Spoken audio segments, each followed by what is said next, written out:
Elle m'a livré aux hommes. Flavie Flament raconte une enfance marquée par des blessures profondes. Bonjour à toutes et à tous et bienvenue sur notre chaîne. Aujourd'hui, nous allons revenir sur une histoire particulièrement intime, douloureuse et bouleversante, celle de Flavie Flament et de la relation extrêmement complexe qu'elle entretient avec sa mère. Une phrase en particulier résume la violence émotionnelle de ce récit. Elle m'a livré aux hommes. Derrière ces quelques mots se cache une femme qui affirme avoir longtemps vécu avec des blessures qu'elle n'arrivait pas à nommer avant de décider, des années plus tard, de parler publiquement. Mais pourquoi Flavie Flament ressent-elle encore aujourd'hui le besoin de revenir sur cette période de son enfance? Pourquoi la question de sa mère reste-t-elle aussi douloureuse? Et surtout, comment une enfant peut-elle grandir lorsque la personne qui devrait être son premier refuge est, selon son propre récit, incapable de la protéger? Restez avec nous, car pour comprendre les prises de parole de Flavie Flament, il faut revenir bien au-delà des polémiques récentes. Il faut essayer de comprendre la jeune fille qu'elle était, la femme qu'elle est devenue, et cette volonté presque irrépressible de faire entendre aujourd'hui la voix de celles et ceux qui pendant longtemps ont été réduits au silence. Pendant des années, Flavie Flament a gardé une partie de son histoire pour elle.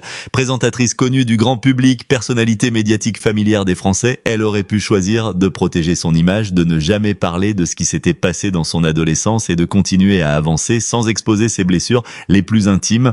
Pourtant, elle a fait un choix radicalement différent. Dans son livre La Consolation, publié en 2016, elle a raconté avoir été victime, lorsqu'elle était adolescente, d'abus sexuels qu'elle attribue au photographe David Hamilton. Son témoignage avait alors provoqué une onde de choc considérable. Ce n'était plus simplement la présentatrice de télévision que le public connaissait, c'était une femme adulte qui décidait de retourner vers une période extrêmement douloureuse de son existence pour mettre des mots sur ce qu'elle disait avoir vécu. Ce choix n'était pas anodin, car parleur de traumatismes anciens, ce n'est pas seulement raconter des événements, c'est aussi accepter de rouvrir des portes que l'on a parfois passé des décennies à essayer de maintenir fermées. Était dans le récit de Flavie Flament, une personne occupe une place particulièrement douloureuse, sa mère. La question qui revient alors est terrible. Où était-elle lorsque sa fille avait besoin d'être protégée? Flavie Flament a expliqué que sa mère connaissait la situation et qu'elle ne l'aurait pas suffisamment protégée. Dans une intervention accordée aux médias à la déferlante, elle est revenue sur cette relation mère-fille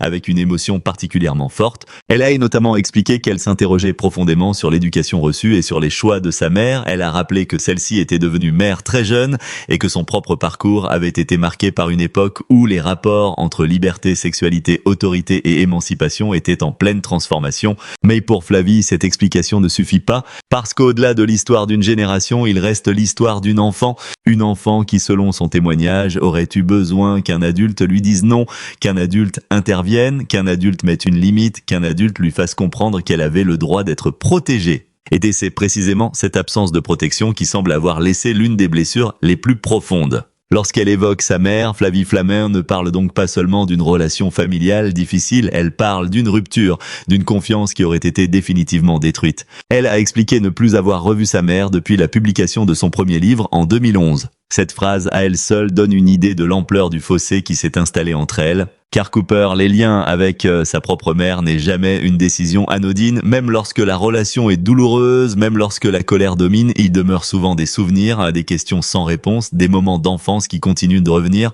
Et peut-être est-ce précisément ce qui rend le récit de Flavie si difficile à entendre. Elle ne parle pas uniquement d'un passé révolu. Elle parle des conséquences du passé. Lorsqu'une personne raconte une expérience traumatique des décennies après les faits, la question n'est donc pas simplement « pourquoi en parler maintenant ?» La vraie question est peut-être « combien de temps faut-il pour parvenir à parler de ce que l'on n'a pas réussi à dire lorsqu'on était enfant ?» Flavie Flament a choisi de consacrer une partie importante de son combat public à cette question. Son parcours l'a progressivement conduite à prendre la parole pour les victimes, à soutenir celles et ceux qui racontent des violences et à dénoncer ce qu'elle considère comme la loi du silence. C'est dans cette logique qu'elle a également témoigné anonymement dans le cadre d'une enquête de Mediapart concernant des accusations visant Patrick Bruel. Il est important ici de distinguer les faits établis des déclarations et accusations rapportées. Les accusations visant Patrick Bruel ont donné lieu à une controverse et à des démarches judiciaires rapportées dans les médias, tandis que les personnes mises en cause bénéficient évidemment de la présomption d'innocence et que les procédures doivent être examinées par la justice. Pour Flavie Flament, que pendant cette période a représenté un nouveau tournant. Elle avait déjà raconté son propre passé. Elle devait désormais décider si elle continuerait à parler publiquement ou si elle retournerait dans le silence, et c'est là que son raisonnement devient particulièrement révélateur. Elle a expliqué que ce qui s'était passé autour de cette enquête l'avait profondément révoltée et qu'elle avait finalement décidé de révéler publiquement son identité. Pourquoi ? Parce qu'elle ne voulait plus que son anonymat devienne une sorte de mur entre les victimes et leurs paroles. Son message était clair. Si une victime parle, elle doit pouvoir être entendue. My parler a toujours un prix. Ed Flavie Flament le sait probablement mieux que quiconque. Lorsqu'une personnalité publique évoque des violences anciennes, elle ne contrôle plus complètement la manière dont son récit sera interprété. Certains vont l'écouter, certains vont la soutenir, d'autres vont remettre en question son témoignage, rechercher d'anciens documents, analyser ses déclarations et parfois retourner son propre passé contre elle. C'est justement ce qui s'est produit autour de ses prises de parole. Après certaines déclarations publiques, des voix ont commencé à interroger son récit, tandis que d'autres ont au contraire salué son courage. Cette opposition révèle une réalité particulièrement difficile. Lorsqu'une personne accuse publiquement quelqu'un, le débat ne reste jamais uniquement entre deux individus, il devient rapidement médiatique, social et parfois judiciaire. Et au milieu de cette tempête, il y a toujours une personne avec ses souvenirs, ses blessures, ses doubts, et parfois des années de silence. C'est pourquoi l'histoire de Flavie Flament ne peut pas être réduite à une succession de scandales médiatiques. Ça s'éraille beaucoup trop simple.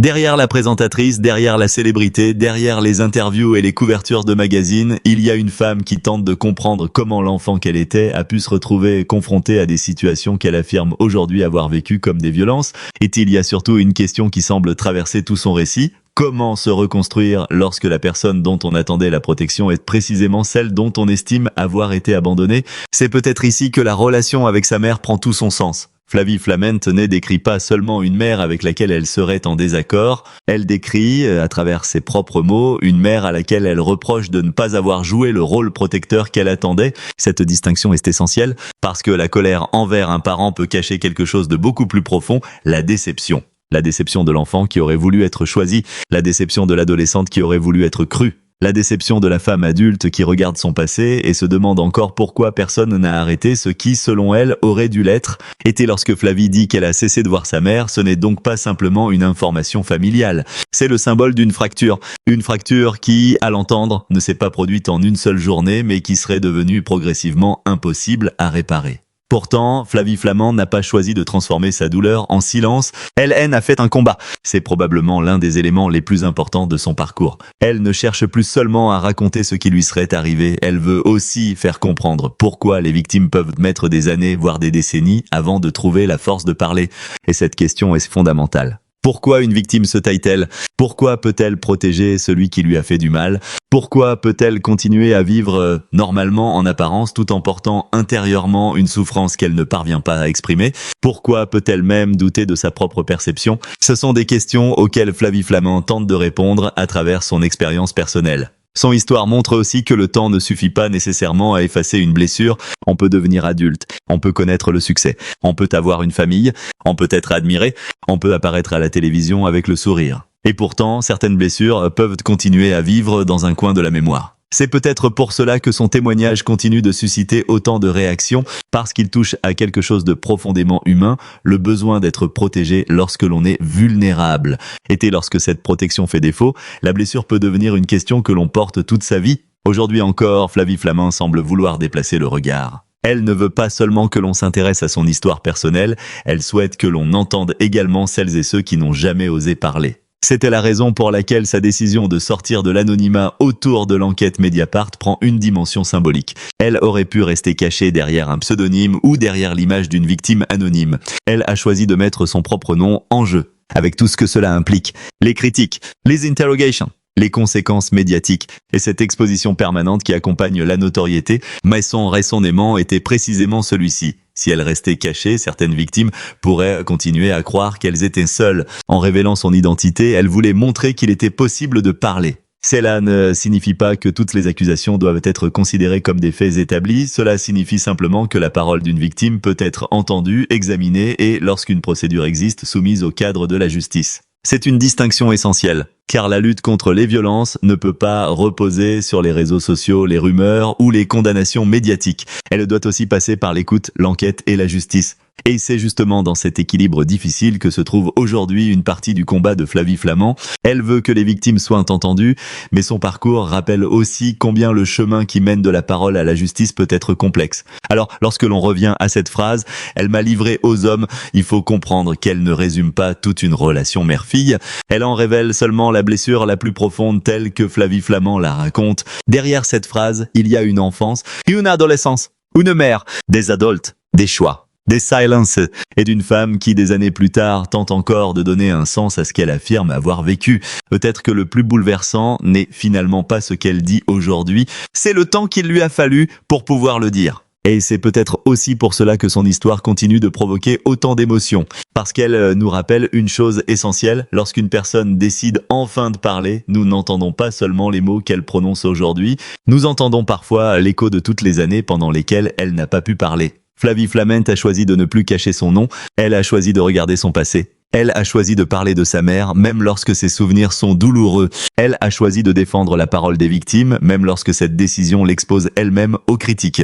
Et désormais, une question demeure, combien d'autres personnes attendent encore quelque part de trouver le courage de prononcer leurs propres mots ? Si cette histoire vous a touché, dites-nous en commentaire ce que vous pensez du combat de Flavie Flament pour faire entendre la parole des victimes. Et surtout, restez avec nous, car dans nos prochaines vidéos, nous reviendrons sur d'autres histoires de personnalités publiques, sur leurs blessures, leurs révélations et ces moments où, derrière les projecteurs, une autre réalité apparaît. Merci d'avoir regardé jusqu'au bout, à très bientôt pour une nouvelle histoire. Après les révélations de Flavie Flament, une autre réalité est rapidement apparue. Derrière le choc provoqué par ces déclarations, il y avait aussi une immense vague d'écoute, de compassion et de soutien. Son histoire, aussi personnelle soit-elle, a dépassé le cadre d'un simple récit de célébrité. Pour de nombreux lecteurs, téléspectateurs et victimes de violences, ces paroles ont représenté quelque chose de beaucoup plus profond. La possibilité de voir enfin une personnalité connue parler ouvertement de blessures que beaucoup continuent de cacher. Et c'est précisément ce qui a rendu son témoignage si puissant. Bonjour à toutes et à tous. Dans cette deuxième partie, nous allons nous intéresser à la réaction du public, des médias et de celles et ceux qui ont vu dans le courage de Flavie Flament un message d'espoir. Car derrière les unes de journaux, les débats télévisés et les commentaires sur les réseaux sociaux, une question revenait sans cesse. Combien de personnes ont reconnu une partie de leur propre histoire dans les mots de l'animatrice ? Lorsque La Consolation est sortie en 2016, Flavie Flament a ouvert une porte que beaucoup préféraient garder fermée. Elle racontait alors une expérience traumatique qu'elle affirme avoir vécue lorsqu'elle était adolescente et mettait également en lumière la question douloureuse de la protection familiale. Le sujet était extrêmement sensible. Et pourtant, au lieu de disparaître derrière le bruit médiatique, son témoignage a progressivement provoqué une prise de conscience plus large. La presse s'est emparée de son histoire, les émissions de télévision ont consacré des débats aux violences sexuelles et le public a découvert une autre facette de celle qui avait longtemps été perçue avant tout comme une animatrice populaire. Le téléfilm La Consolation, diffusé sur France 3 en 2017, a encore amplifié cette discussion. La presse avait alors salué une œuvre particulièrement poignante, tandis que sa diffusion avait rassemblé environ 4 millions de téléspectateurs. Un débat consacré à la lutte contre le viol et à la reconstruction des victimes avait ensuite prolongé la réflexion. Ce chiffre est important. Parce qu'il montre que le sujet ne concernait pas uniquement Flavie Flament, des millions de personnes ont accepté le temps d'une soirée de regarder en face une réalité souvent difficile à entendre. Et pour beaucoup, le courage de Flavie résidait justement dans cette capacité à transformer une histoire personnelle en question collective. Sur les réseaux sociaux et dans les réactions médiatiques, de nombreuses personnes ont exprimé leur respect pour son choix de parler. Certaines victimes ont également pu se reconnaître dans son parcours, la difficulté à mettre des mots sur les faits, la peur de ne pas être cru, la honte qui peut être injustement portée par la victime et surtout le temps parfois nécessaire avant de parvenir à parler. C'est un point essentiel de son histoire. Flavie Flament n'a jamais présenté son parcours comme quelque chose de simple ou de linéaire. Au contraire, son témoignage rappelle que la reconstruction peut être longue, fragile et parfois douloureuse. Et lorsqu'elle décide des années plus tard de reprendre la parole, ce n'est donc pas simplement une personnalité publique qui raconte son passé, c'est une femme qui accepte de redevenir vulnérable devant une audience immense. Cette dimension a profondément marqué une partie du public. Certaines ont vu dans son parcours une forme de courage. D'autres ont parlé d'un acte nécessaire pour que les victimes puissent enfin sortir de l'isolement. Et la presse a progressivement cessé de considérer son histoire comme une simple affaire people pour l'inscrire dans un débat plus vaste sur les violences sexuelles, la prescription et la parole des victimes. L'un des moments les plus significatifs de cette évolution fut d'ailleurs la mission confiée à Flavie Flament. Après son témoignage, le gouvernement lui avait demandé de participer à une réflexion sur l'éventuel allongement du délai de prescription concernant les viols commis sur des mineurs. La mission a finalement recommandé de faire passer ce délai de 20 à 30 ans. Pour ses soutiens, cette étape démontrait que sa parole pouvait avoir une portée bien au-delà de sa propre histoire. Elle ne parlait plus uniquement de ce qui lui était arrivé, elle participait à une réflexion sur la manière dont la société pouvait mieux protéger les victimes, mais le chemin n'a jamais été entièrement rempli de soutien. C'est aussi ce qui rend son parcours particulièrement difficile. Dès ses premières révélations, des voix ont contesté son récit, certaines personnes ont mis en doute ses accusations, tandis que d'autres ont estimé que les médias accordaient trop de place à une affaire impossible, selon eux, à établir judiciairement. Flavie Flament a donc dû apprendre à avancer au milieu de deux forces opposées, ceux qui lui disaient « nous vous croyons » et ceux qui lui demandaient de prouver ce qu'elle disait. Cette tension était devenue encore plus forte lorsqu'elle a décidé en 2026 de témoigner dans l'affaire concernant Patrick Bruel. Dans un premier temps, elle avait témoigné anonymement auprès de Mediapart sous le pseudonyme de Eva. Puis le 13 mai 2026, elle a déposé plainte et a décidé de révéler publiquement son identité. Mediapart rapporte qu'elle expliquait vouloir parler pour la jeune fille qu'elle était et donner de l'écho à la parole d'autres femmes. Patrick Bruel, de son côté, réfute les accusations portées contre lui. Cette décision a immédiatement suscité de nombreuses réactions. Pour certains observateurs, le fait qu'une personnalité aussi connue accepte de mettre son nom en jeu témoignait d'une détermination exceptionnelle. Pour d'autres, cette nouvelle affaire soulevait nécessairement des interrogations et devait être traitée avec prudence par la justice. Et cette nuance est essentielle. Le soutien aux victimes ne signifie pas que les accusations doivent être transformées en condamnation médiatique. Une accusation doit être examinée, documentée, et lorsqu'une procédure judiciaire existe soumise à la justice, Patrick Bruel conteste les accusations le visant et bénéficie de la présomption d'innocence. Mais cela n'empêche pas de comprendre pourquoi le témoignage de Flavie Flament a suscité autant d'émotions, parce que son geste avait une dimension symbolique. Elle savait ce que signifie parler. Elle savait aussi ce que signifie être exposée. Et malgré cela, elle a choisi de ne plus rester derrière l'anonymat. Mediapart a rapporté qu'elle souhaitait notamment faire entendre la voix d'autres femmes et qu'elle avait conscience du prix à payer pour une telle prise de parole. Seis Motis explique probablement une grande partie de l'émotion suscitée par son intervention. Car le public ne voyait plus seulement Flavie Flament comme une célébrité, il voyait une femme qui acceptait de prendre un risque personnel pour défendre une cause qui la dépassait. Et c'est là que les messages de soutien prennent tout leur sens. Certains internautes ont simplement écrit quelques mots. Courage! Merci d'avoir parlé. Nous vous croyons. D'autres ont raconté leur propre expérience, parfois après des années de silence. Et même lorsque ces témoignages ne sont pas relayés individuellement dans les médias, ils participent à quelque chose de plus vaste, la création d'un espace où la parole devient possible. Flavie Flament est d'ailleurs consciente de cette dimension collective. Lorsqu'elle évoque son combat, elle ne revient pas uniquement à la jeune fille qu'elle était. Elle pense également à toutes celles et ceux qui n'ont jamais trouvé la force, le contexte ou la sécurité nécessaire pour parler. C'est probablement pourquoi son histoire continue à provoquer autant de réactions. Elle ne raconte pas seulement une histoire du passé. Elle pose une question au présent. Que faisons-nous lorsque quelqu'un décide enfin de parler ? Est-ce que nous écoutons ? Est-ce que nous jugeons ? Est-ce que nous doutons immédiatement ? Ou sommes-nous capables de faire quelque chose de beaucoup plus difficile ? Écouter sans condamner, prendre la parole au sérieux sans remplacer la justice et permettre aux institutions compétentes de faire leur travail. C'est cette frontière délicate que les médias ont également dû apprendre à respecter. L'histoire de Flavie Flament est devenue un sujet médiatique majeur, mais elle reste avant tout une histoire humaine, une histoire des mémoires. Doc souffrance, doc silence, et de reconstruction. Et peut-être que la plus belle forme de soutien n'est finalement pas un message spectaculaire ou une déclaration publique. C'est simplement de faire comprendre à une victime qu'elle n'est pas seule. C'est cette idée qui semble accompagner Flavie Flament depuis la publication de La Consolation. En 2010, elle avait ouvert une porte. 10 ans plus tard, elle a choisi d'en ouvrir une autre. Et cette fois, elle ne se cachait plus derrière un pseudonyme. Elle apparaissait à visage découvert. Cette décision a forcément ravivé les blessures du passé, mais elle a aussi renforcé l'image d'une femme qui refuse désormais que le silence soit la seule réponse possible. Voilà pourquoi son histoire dépasse largement les polémiques.